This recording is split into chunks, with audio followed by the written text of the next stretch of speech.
Hey everyone, welcome to this talk. I'm very excited today to have Moza Almatrooshi on as the guest artist. So thank you, Moza, first and foremost, for being here and sharing your time. And thank you all who are joining us today and supporting us. So for those that are joining us for the first time, welcome. I'm Sada Miheli. I'm an artist based in Abu Dhabi. And the Artist Talk series started around April. It's truly a platform for artists from one artist to another. And to also be surrounded by a community and to be able to have these conversations is what I strive for with this initiative. And hopefully in the near future, we can have them more in person soon.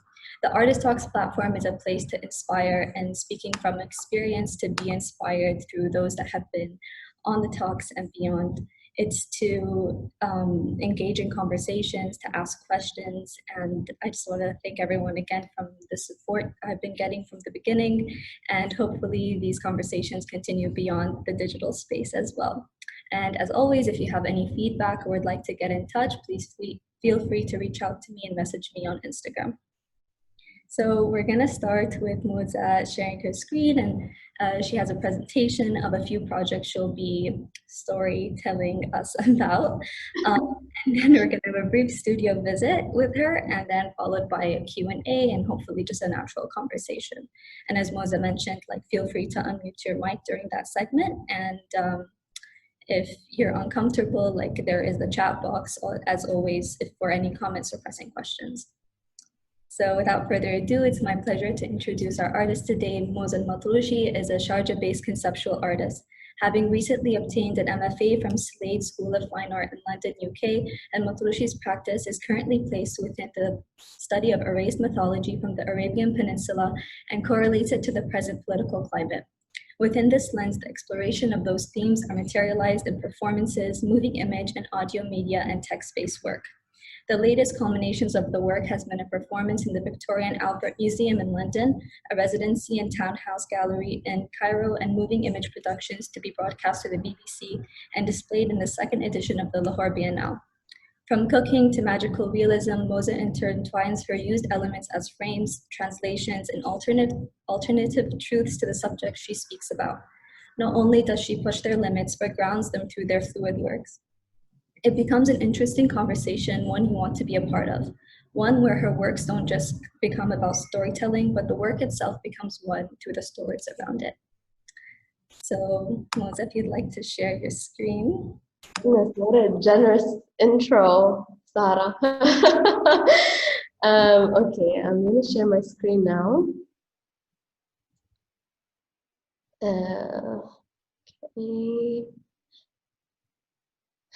Okay, so hi everyone. Sana Hijriya Saeeda Mubaraka Alaikum for those celebrating. Thank you for joining the live sessions. And if you're watching a recording of this from the future, shukran. I'm about to share with you 5, I'm going to say musings that occurred to me around several works that I've shown, and I hope afterwards you can ask me questions and share your thoughts, as really it won't be possible to unpack everything in between the 20 to 30 minutes that I'm going to speak. Inshallah, أكون خفيفة عليكم. Okay, so umami. There are many ways to describe this flavor. It really boils down to savory. My first misunderstanding of umami was when I used to watch American cooking shows, and the word umami often came up to describe this elusive, vague flavor that magically combined and balanced all the other flavor profiles in the prepared meal. So it would be enmeshing salty, tangy, spicy, sweet flavors and just magically balance everything. We as humans are able to taste umami through the taste receptors that respond to glutamates. Glutamates such as monosodium glutamate, otherwise known as MSG, الوحش اللي نخاف منه. But MSG, it naturally exists in stuff like tomatoes and fermented foods and broths and so on. Glutamates themselves are something that exists inside of us. And so I was quite intrigued that the fear that surrounded the addition of MSG into food as a flavor enhancer, when it very much exists naturally in the foods that we encounter on a regular basis, and with little to no proof of just how harmful MSG can be in the form of a flavor enhancer, marketing no MSG and no nasties was mobilized in ready-to-eat ramen packs, for example, to put the consumer at ease. I became interested in the myth of the Msg Monster, which is umami in another form, depends, if you're fancy. All the vagueness and exoticization of the flavor has served to create a categorization based on our experience and labeling of the word. This prompted me to think of the many myths we propagate and set up certain structures that justify our choices and how we view the world. I'm gonna say a very vague Roland Barthes quote, but bear with me. At the end of it, في شيء نقطة مهمة. So in Roland Barthes' essay Steak Fruit, he says, as translated to English by Richard Howard, usually associated with fries, steak transmits to them its national luster. Fries are as nostalgic and patriotic as steak. Match has taught us that after the Indo-Chinese armistice, for his first meal, General de Castries ordered French fried potatoes. And the president of the Indo-Chinese veterans, commenting subsequently on this information, said, General de Castries' gesture of ordering French fries for his first meal was has not always been properly understood. What we were being asked to understand was that the general's order was certainly not a vulgar materialistic reflex, but a ritual episode of approval of French ethnicity recovered. The general was well aware of our national symbolism. He knew that fries were the elementary sign of friendship. And this is the end of the excerpt. I had to pause at the notion of an elementary emblem or something that is made to stand for a charged notion when its natural occurrence and existence never lent itself to be held in that position. It's almost as if it's held there against its will. In 2016, I was working on an exhibition proposal, which, spoiler alert, got rejected, like quite many proposals here. During my research trips for this proposal from Sharjah's west coast all the way to the east coast, I began to record locations of flags painted on the landscape. I was struck by this passionate display of love and devotion while destroying the very thing that is beloved.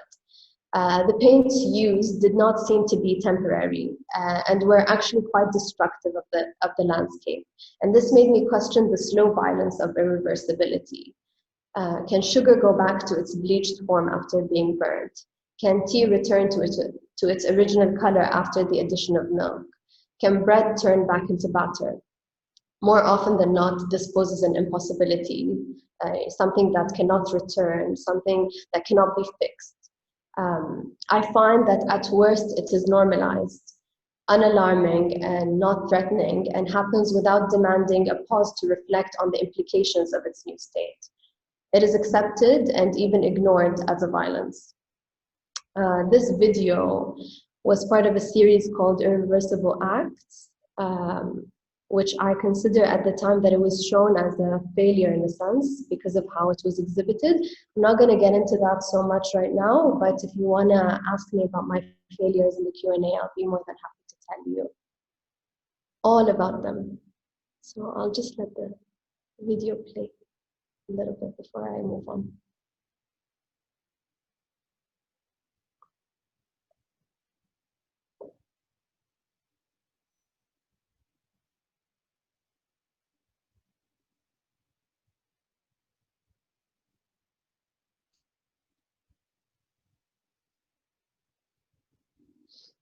Okay, so in 2017, I moved to London, as Sarah mentioned in my intro. I moved there to go to the Slade School of Fine Arts, where I became very salty. This was basically a zip in my move to London.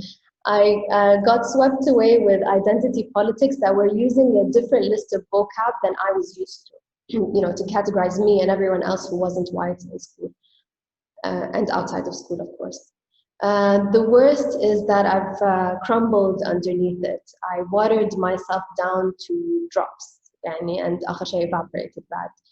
For example, I put translations from English to Arabic in that rigid binary where I don't believe it should have been positioned that way. And I really thought that was my resistance. One day I was having a tutorial with amazing artist. Look him up if you're not familiar with him. Imran Parata, and he said to me, I know you want me to understand what you're saying in your work. And he was right. This shifted things for me. But while I was in the midst of it, I turned back to food to do the talking for me. Because it would not require me to put a language against another. At most, it would stand in for language itself. In my performance Evergreen, which was prompted after I got asked in school if I ever looked at ISIS imagery, because of course I would, when all I was talking about was the technicalities of working with ceramics, something cracked and I didn't want to speak anymore. So I invited many people over for a one-day curated domestic exhibition with some of my peers, most of them from the Arab Art Salon that formed while we were there. And they were living in London at the time as well for their art degrees.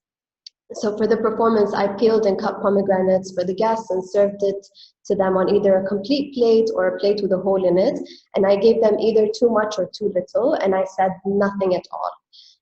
Each guest reacted differently, from amusement to sheer discomfort. And I was described as vulgar because of my use of the pomegranate and its gendered notions.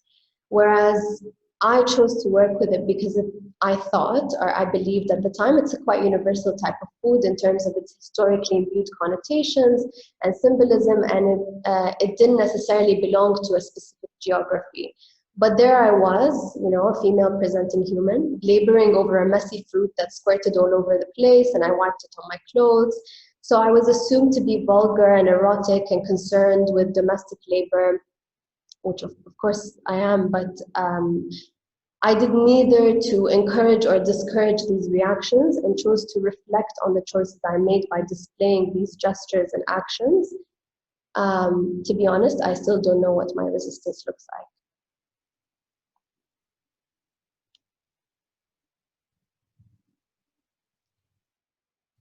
I think I put another image in there, so I'm just going to let it play before I move on.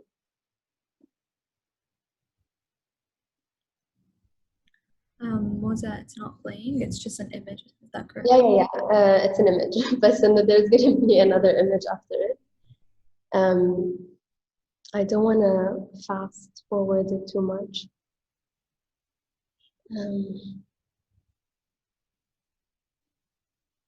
Okay, let's do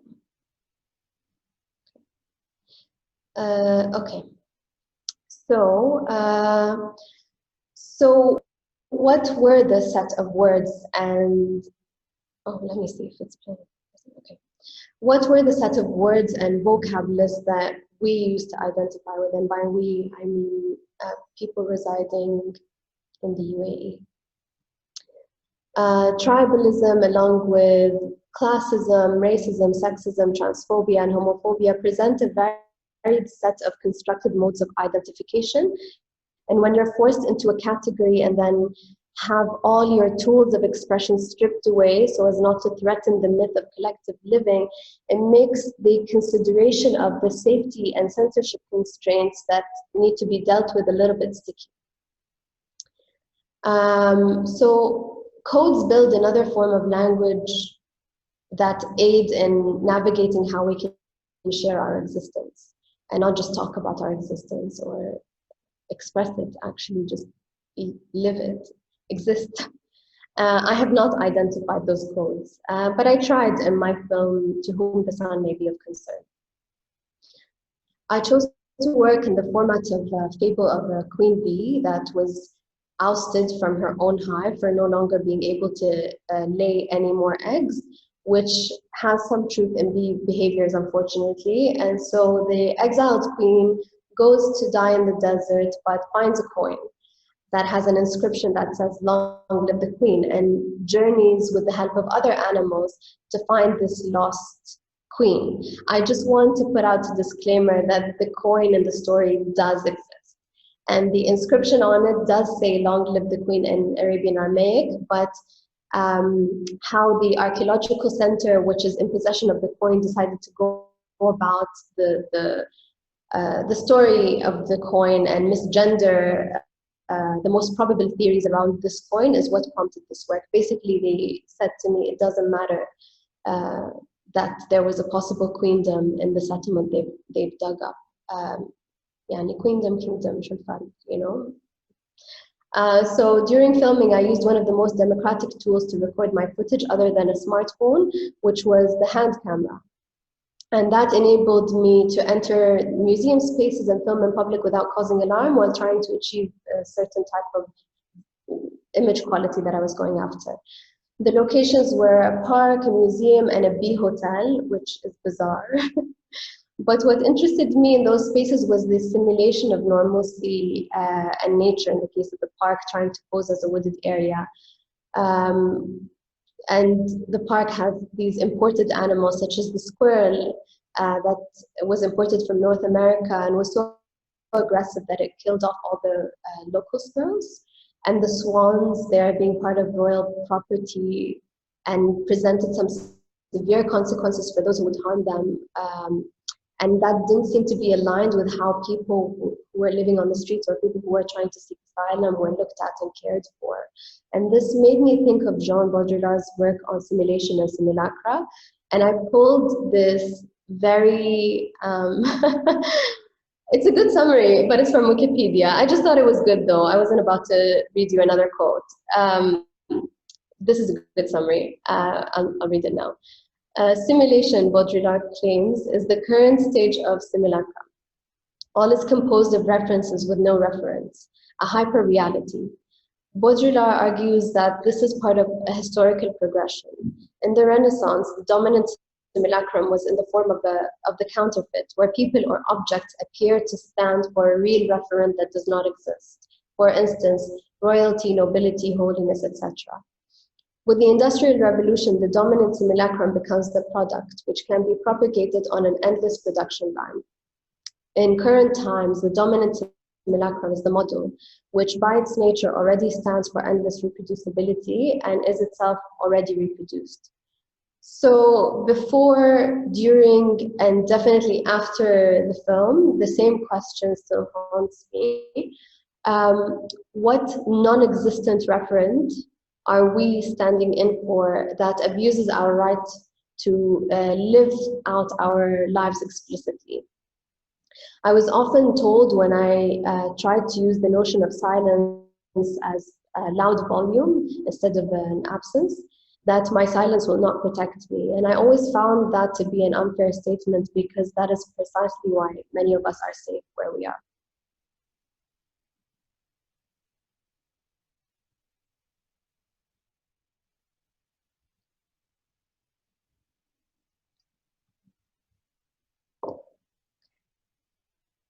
I tried to time this video to match my speed. Sorry. Okay, there we go. Okay, so in Praise Hia, which is a performance I worked on, I attempted to reimagine buried and destroyed mythologies from the Arabian Peninsula. Specifically, rituals that could have surrounded the idolization of female deities who were revered as the carriers and reproducers of life in all its forms. Thankfully, even with the very minimal amount of information left on the internet, there were a number of interesting stories and theories available for me to pick at and develop my own personal choreography and imagination onto. I performed Praise Hia as an imagined intimate ritual that presented options of different forces of power. So you have the person preparing the offering that activates the deity and the helplessness of the deity without it and the cyclical manner that this occurred in or through. I was asked to perform this in Dubai after having performed it in 2 iterations in London, but I had many reservations towards that. And that request to host my performance never really went anywhere, but still anxiety تام يعني. The idea to bring back such a work with me gave me a form of anxiety over the reception of the work and how easily it could get misconstrued and misread, and have people focus on the surface level of the mythologies I'm reimagining instead of the signifiers that existed in the movements and gestures of the performance. I often hear, as I'm sure a lot of artists do, you cannot control the outcomes of your work and how it will be received. And let me tell you that that has never ever helped me. The research and knowledge I prepare and acquire, and the conversations and the crit sessions, the sketches and tasks should not be met with me trying to absolve myself from any type of responsibilities that comes with me stopping you as a viewer and asking you for your time and your heart and your mind, and asking you to look and think with me and feel the myths that I'm proposing to you that we are still living within today. The myths that justify what you're comfortable and uncomfortable with. And for the viewer to get stuck on such a shallow layer that sits on top of a deeply seated metaphor makes me reflect on my own failures and breaking down the codes that give room for the material to speak more clearly. يعني أنا في حالة صراع مستمر بين الخوف اللي يغمرني يوم أعرض أعمالي وتفكيك فكرة أن العمل لازم يكون واضح وضوح الشمس وما يسمح للمتلقي إدخال أفكاره وتجاربه الشخصية وقت تلقي للعمل. So that, along with taking up space and the code of ethics and practicing art, is something I'm fumbling through in my professional practice and have yet to see any successful model of, especially during my educational experiences.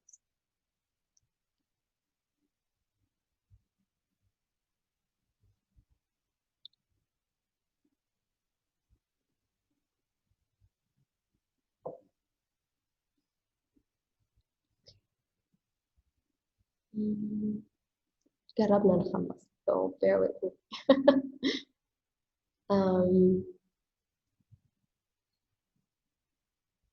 Okay. So after moving from London, I lived in Cairo. I was on residency there in Townhouse Gallery. I'm going to talk about The Staff of Life, which is a film I filmed in Cairo, and Glaze, which I filmed in Sharjah after moving from Cairo, and I'm going to do that a little bit interchangeably. So Glaze set out to explore a concept that I attempted shortly before in another moving image work, which is The Staff of Life. And in The Staff of Life, I spent a day in a bakery in Cairo. The bakery produces Western pastries, يعني an Arabized version of Western pastries, and it's pretty apparent from how they're prepared. So in centering the hands of the bakers and making them the main characters alongside the pastries, I tried to weave the story of validity and endurance through hardship. In my previous work, I've been looking at the ways that food can be used as a tool to reimagine untold histories, as I mentioned, and how food can be weaponized or employed as a form of resistance. In The Staff of Life, you could catch a whiff of this resistance and persistence in the bread's journey to become fully realized through burning. But parallel to that were the Western pastries that posed as some form of standard to conform to. After moving from Cairo to Sharjah to get my patisserie diploma, and now I'm a certified pastry chef, I started working on another film, which is Glaze, where I set out to focus on various bakeries and food shops that specialize in sweets and that were built to serve many immigrant communities in the UAE. I was interested in the idea of the glaze being like a layer of skin that is applied on top of an already sweet product to make it look more appealing and increase its sweetness as well. I was also interested in it being like a cover for something, like when one says sugar coating when referencing an unpleasant incident.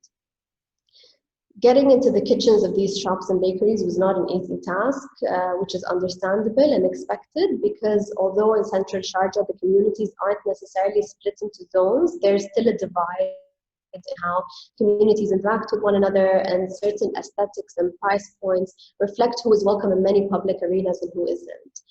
But I viewed these spaces as pockets of resistance, as they maintain a craft or flavors that are personal and undoctored to appease others.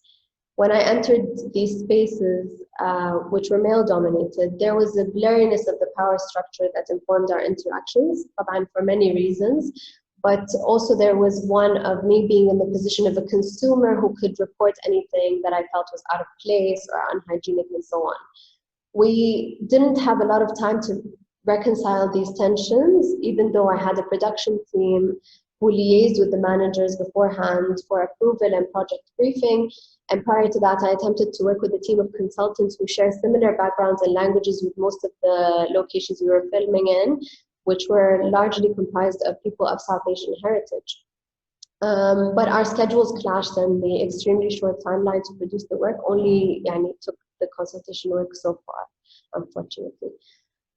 The work used the documentation of the spaces to allude to a commentary on the current local and regional politics, not current now, at the time, rather than assume a voice of a certain demographic and award myself the liberty to be the one who speaks on anyone's behalf. Jumping to COVID times, these spaces faced another kind of vulnerability, such as loss of footfall and business. Ultimately, many of them had to close down, not the ones I filmed specifically, but in general.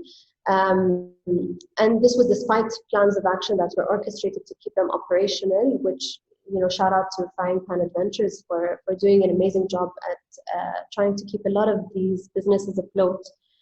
But the universal crushing of small businesses, I think, was and is still raging strongly. In light of this, the question of documentation comes more into play, and the agency to document.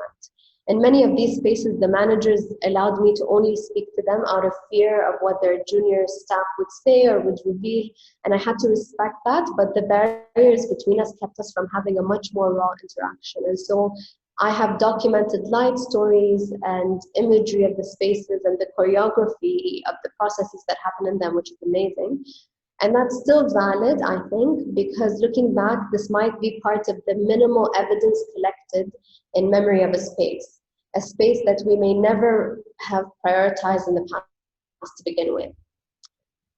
When we think of loss and rebuilding, it's easy to start to prioritize what is urgent based on our own personal preferences. And I'm ending with this point. So I'm going to jump a little bit further to a more recent focus on food security in the UAE, especially in light of what's going on, with COVID, and that it's a country that relies on importing 80 to 90% of its goods, which is something that it's trying to change. And so creating food security in the harsh climate of the desert has not been an easy feat.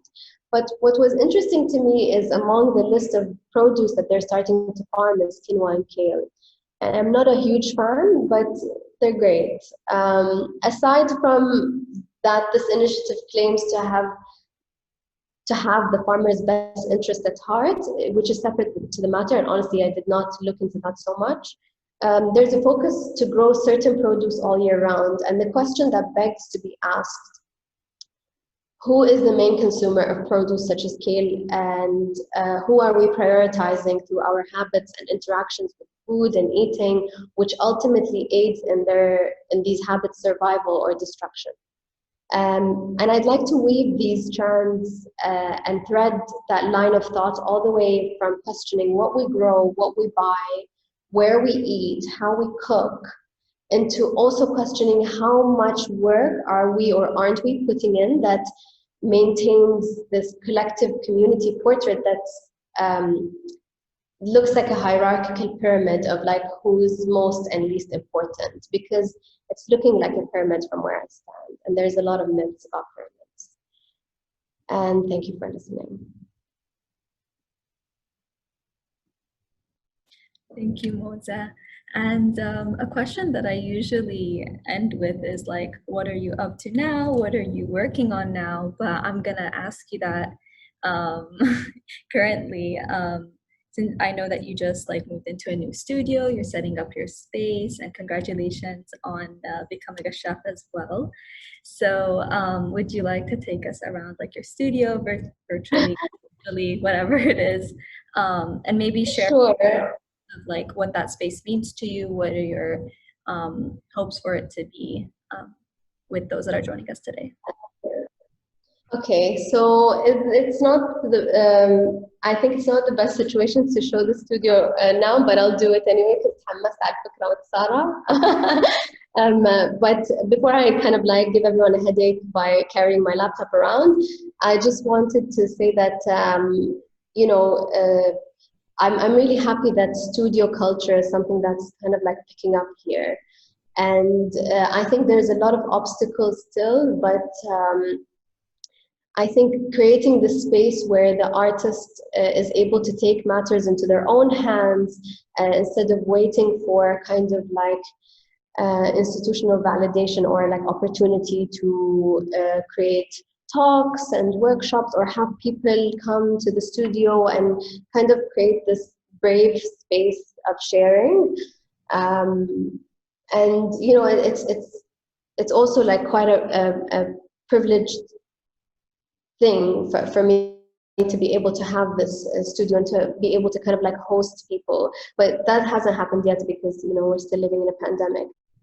But these are basically my hopes and dreams for this space, and this is why I'm basically talking to you from what I envision to be the communal space in my studio, where I have this library behind me that I really wish people would come over and use. It has a fairly good amount of food books, so not just cookbooks, like food writing, food history, food and fiction, food and art, old Arabic cookbooks, and cookbooks. And I really hope that people make use of that with me someday. So I'm just gonna, I guess, take you guys around, or just maybe show you like this. This is the communal space. Ignore the big box. There, it's gonna get tossed out, and there in the corner is my kitchen where I hope to be able to put my chef knowledge into practice. So I'm kind of like luring you to come to my studio, basically is what I'm doing. And yeah, that's basically my studio. And over there, I guess this is where it's going to be like a dirty area where I can work on my installations and so on. It's clean. It's too clean right now. And like talking about like you becoming a chef, like what pushed you to take that step and go to culinary school? What is something you think may add to your artistic practice? Do you think there's a separation between like an artistic practice and, let's say, the work that you do with like obtaining that obtaining being a chef? Yeah, those are just I don't. So the reason I decided to become a chef was first and foremost my interest in food that was only growing larger, and that I felt like I needed information to be able to take things forward and not just, you know, look things up from varied sources. And also because I am unable to sustain myself financially with my art commissions. And so I thought of doing something where I'm completely immersed in another form of knowledge and another kind of like science and practice that ends up sustaining me and feeding into my practice as well. So I'm not working as a chef at the moment, but this is what I'm working towards right now. And this would be the time if anyone has any questions for me or Moza, to unmute yourself and to ask them live. We really want this this session to be more of a natural conversation and just have a conversation altogether, even though virtual. I mean, it would be nice, even if you don't have a question, if you have a comment, if you want to put your video on so I can see your face, and it'll make me feel less nervous, guys, please. Can I have a small comment? Yes, of course. Sorry, maybe I didn't introduce myself. My name is Safet. And actually, you Arabs will say Safwat. So my name is actually Arabic. It's very interesting, and this conversation with you was more than I expected. It's very interesting to find somebody that gathers food and art in one place, and it makes me think about so many examples when you can find such a connection. For example, in Palestine, we see very often how actually food is being colonized, and some Palestinian foods are proclaimed to be Israeli, and it's like really a really interesting issue that you're dealing with. That I just mean, wanted to, yeah. Yeah, thank you for your comment. I mean, this is precisely what I'm working through, because there's this, notion of this romantic notion about food. Food brings cultures together and people together and blah, blah, blah. But for me, maybe all I'm seeing around me is how much food is a weapon. And I'm basically just thinking my way through that. It's really interesting topic, and actually, to be honest, I'm interested to learn more about that, because I know some examples, like I mentioned, from Palestine and some other from my country when we had some similar issues, but I know about it superficially, and it's interesting to learn how food, all the kinds of ways that food can be used as like you said, as a weapon. And we have so many issues. One also interesting example from Palestine as well is a cutting the olive trees. And once I was invited to a dinner with Palestinians, and they brought some olives from Hebron. So I was thinking about that, how actually, they might stay without olives in next 10 years or whatever. Yeah. So my comment was just very short. I wanted to thank you, actually, to say that it's really interesting. Thank you. This is much more than I expected. Oh, thank you. Moza, I just wanted to, I'm sorry, I can't see anyone else. I apologize if I interrupted anyone trying to speak, and this is not a question, this is why I'm apologizing, but you said something about food as a weapon, as opposed to sort of like the romantic notion of food as like, whatever, a binding agent. But what I pick up in your work is food as a signifier that perpetuates myths, and then myths being not, whether it's sort of like national statehood or whatever, the weaponizing comes after the fact that it becomes a signifier. And I think that sort of those steps of utilizing food is what I think is super interesting, or these sort of like multi-layers of like how food kind of gets usurped into like how we see ourselves, and then how we see ourselves against others, or how we define kind of, that I think is super interesting. شكرا لك. أو أنت تتكلمي عني مرة ثانية لأن تتكلمين أحسن. So this is why I really love working with like my basically, I guess, geographical heritage mythology in Dithar, because that in itself, poses for something, and it being revived obviously does nothing, doesn't do much. And there's something about food as a material, even if you're not basically working with it physically, so it's not in front of you, you're seeing it through these like still images and moving images. You know that it's fleeting, and something that is that kind of like has an expiration date and all of that, and something that you can't ever really grasp and make it. I mean, even when we say like you are what you eat, I mean, how much of that is true, because it passes through you.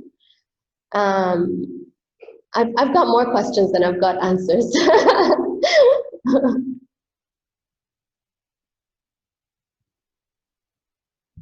Moza, thank you so much. I just wanted to, I know this because we've talked about it so many times, but I'm going to use this opportunity to talk about it some more. In terms of the materials of working, like when you're working with food, the raw materials you use, I think, and based on our conversations, that like those are perceived with maybe more value or more sensitivity than, let's say, more traditionally accepted art materials.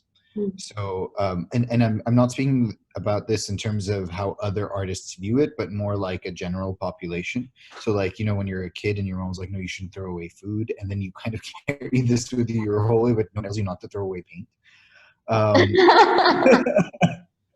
was kind of wondering if you could elaborate on how you perceive value in your materials, or if it changes the way you make based on like let's say a more attuned sensitivity to things like flour and salt when you're Yeah. making, yeah, so like in terms of like making a video or making a painting in relationship to making a food. So, and I'm going to say things you already know, but shukran, because you gave me an opportunity to talk about it. So I don't know if Sarah mentioned this, but I'm part of the best thief cohort there was.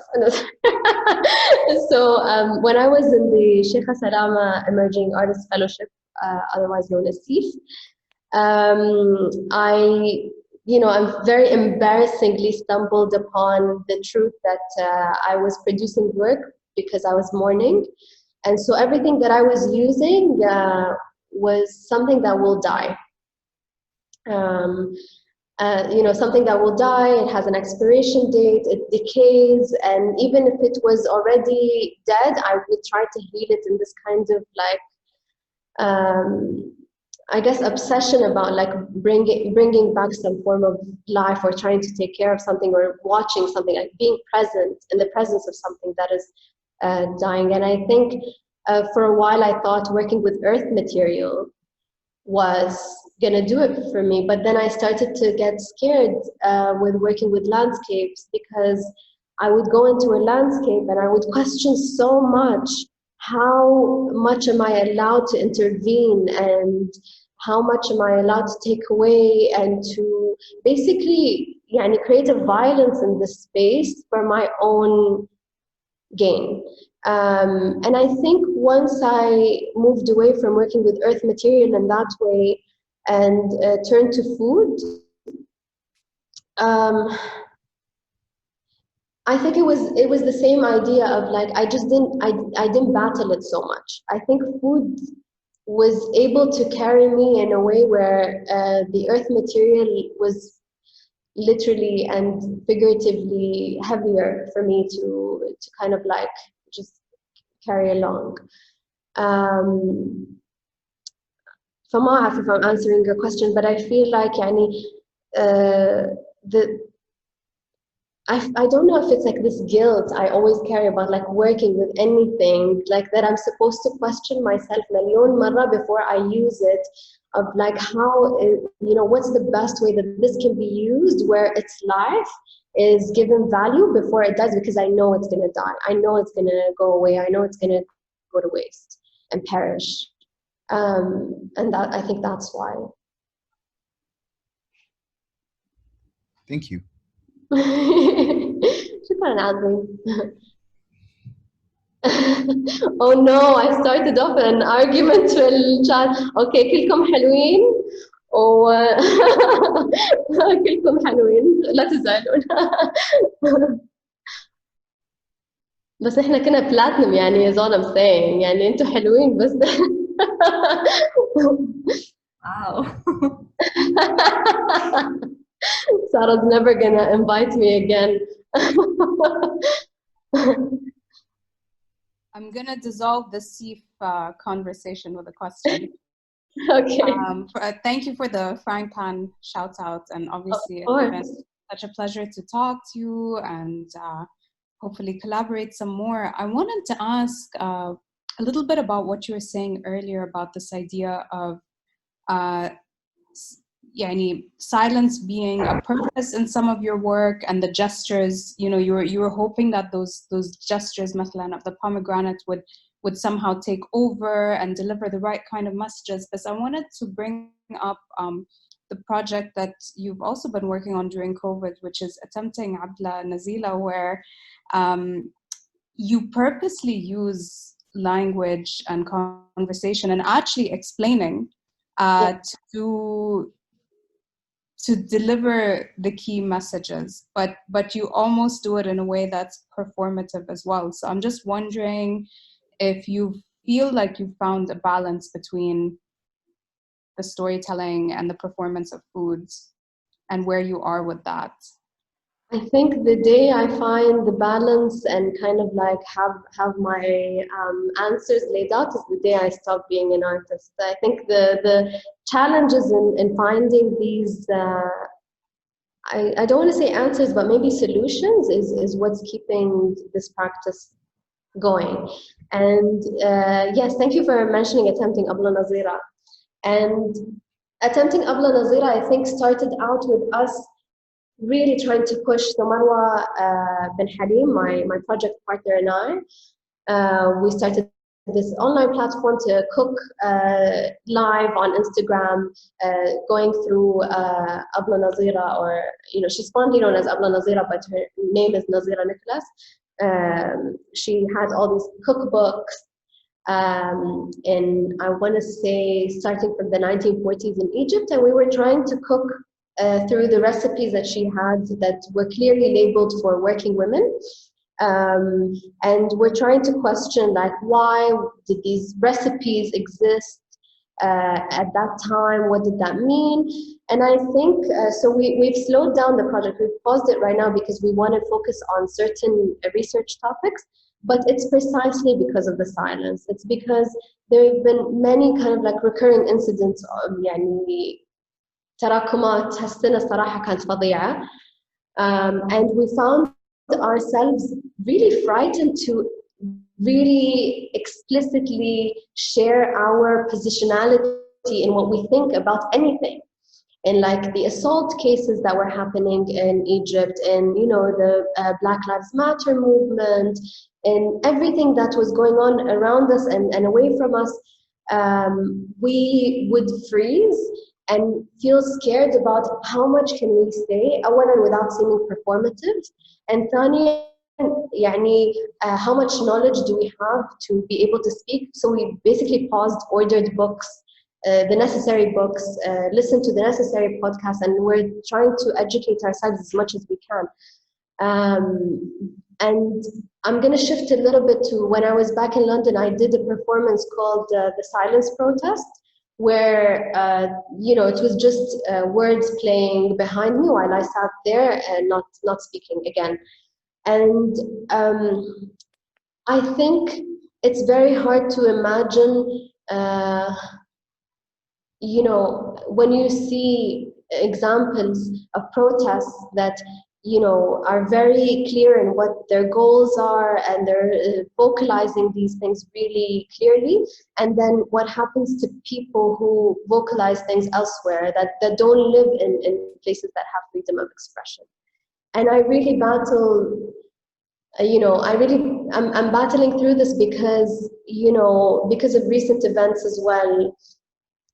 I حسيت بحالة يأس إن how much of these codes and censorship وكل هذا that I kind of like put in between the layers, how much of it was effective to sway anyone? When you look around you and you see kind of like people reacting so quickly to news without thinking, turning so quickly, changing their principles and so quickly, and their positions. It's terrifying, and I feel helpless. And this is where like I rethink everything that I'm doing, my practice, my project, and it becomes increasingly important for me to create space, to self-organize, and to invite people and to be able to discuss. This self-gathering is really powerful, but then I also fear this echo chamber. We're all sitting together, we're all agreeing with each other, and outside people are just terrifying. So yeah.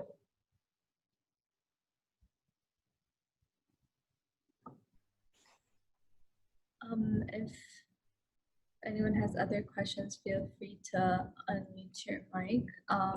But going to the first part of, and his question about language, that element of language, we spoke previously about how you use language in maybe not the traditional sense or the traditional definition of it.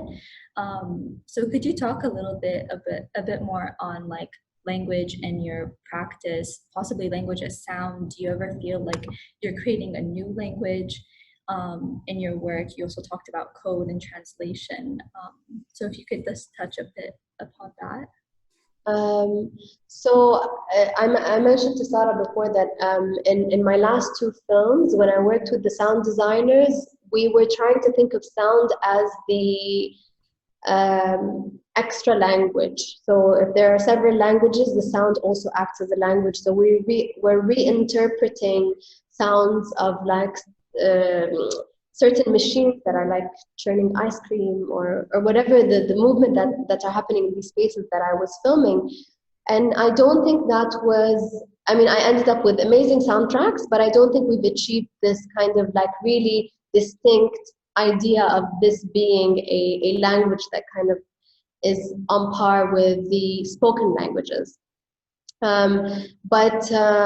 know, I feel like I still kind of like, I don't want to say hide behind, I utilize food as a form of like it really does stand in for language. I think this is why I'm still working with it, because me speaking about certain things can only get me so far, whereas you know, food paired with sound, paired with this kind of like تسلسل الصور I don't, I also work with a lot of other mediums, I have to say, and I try to pair them together. And sometimes it works, and sometimes it doesn't. Sometimes it's too little. For example, when I mentioned the sugar video was a failure, because of how it was presented in the gallery, in that exhibition, in like a small little iPad stuck on the wall. And I think that fed the idea of like, you wouldn't feel its importance, that you would stop to look at this slowed down video of sugar burning because, you know, خير إن شاء الله, يعني it's sugar burning. But I still felt like, I still felt like that failed because, not because of its scale, but because there was, I didn't have much of a say of how it went up. And I don't think what I would have suggested. And this was an example. I think the failure was in my relationship with the curator and with kind of like any exhibition coordination, where I kind of fully trusted that the curator would you know, deal with how to present the work. And every time I've done that, يعني حسيت بخيبة أمل it just doesn't work for me. I don't know if I'm answering your question or I'm like deviating so far, but حسيت إن it's an important نقطة مهمة صراحة, because then everything that you've worked towards, all this information and this research that's going into this work is not being received. And reception is such a tricky thing, and I think especially here, again, because of all these kind of like codes and things that I kind of like, I'm trying to balance and hide and have a few people get it, and it being big enough to keep me safe. But at the same time, you know, right now, at the present moment, I'm just questioning, you know, like, is this language legible enough for people to absorb? وأنا مو بحاسة إن وصلت هالمرحلة. Just going off of the exhibition where the piece of the sugar burning was exhibited, is there a way that you would have liked to have presented it?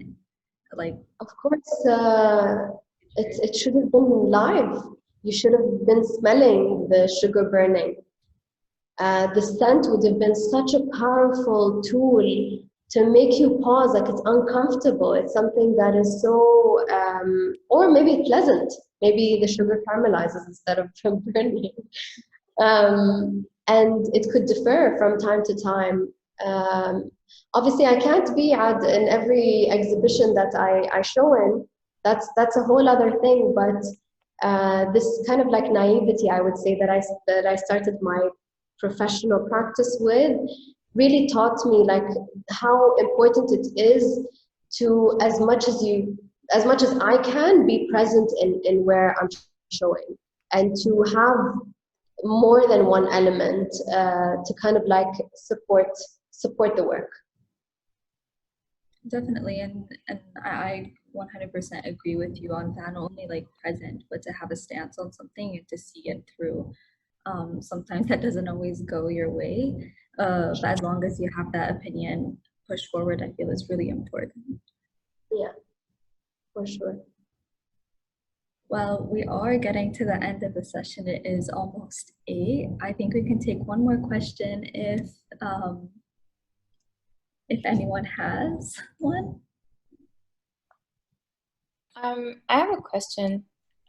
You said something about the kind of the struggle with what you wanted people to understand from the work versus what, obviously everyone's going to have their own interpretation of the work, and especially when it's not something as direct, because you are using a lot of coded messages.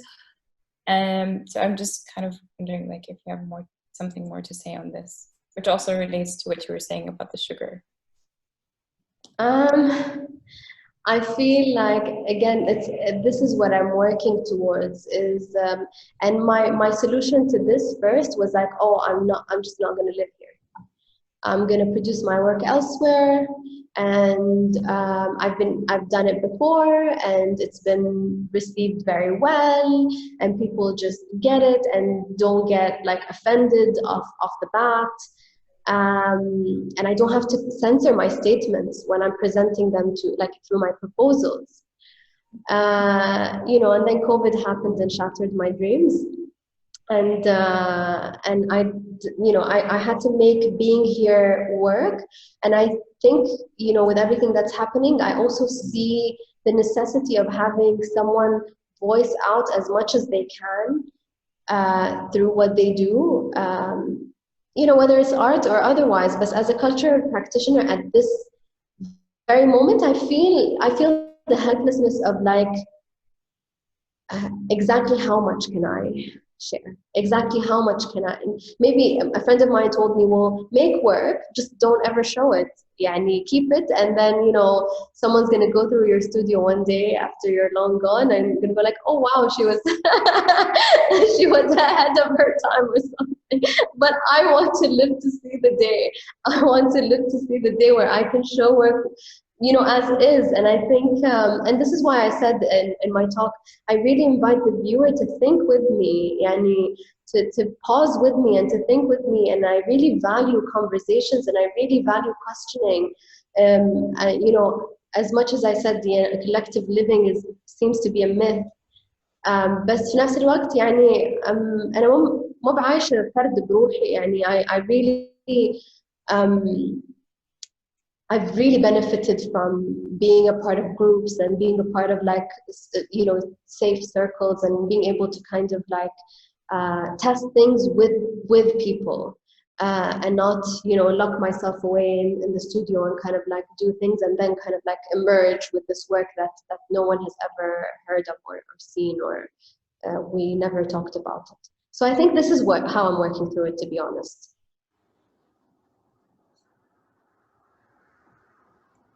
All right. Thank you. Awashay, thank you, Moza, for just being very kind and sharing your thoughts with us, speaking your opinions, and just being able to know a little bit more about yourself today through your practice and just who you are.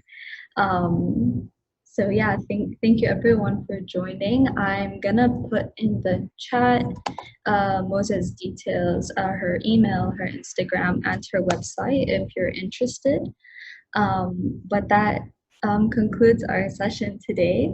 So thank you all for joining. And usually with these talks, just physically a talk, you can stick around and just have a conversation or introduce yourself to the artist. So I think we'll be here for like the next 5-7 minutes if anyone wants to stick around and further the conversation. But if not, then we're ending it here. So thank you, everyone. Shukran. Thank you, guys.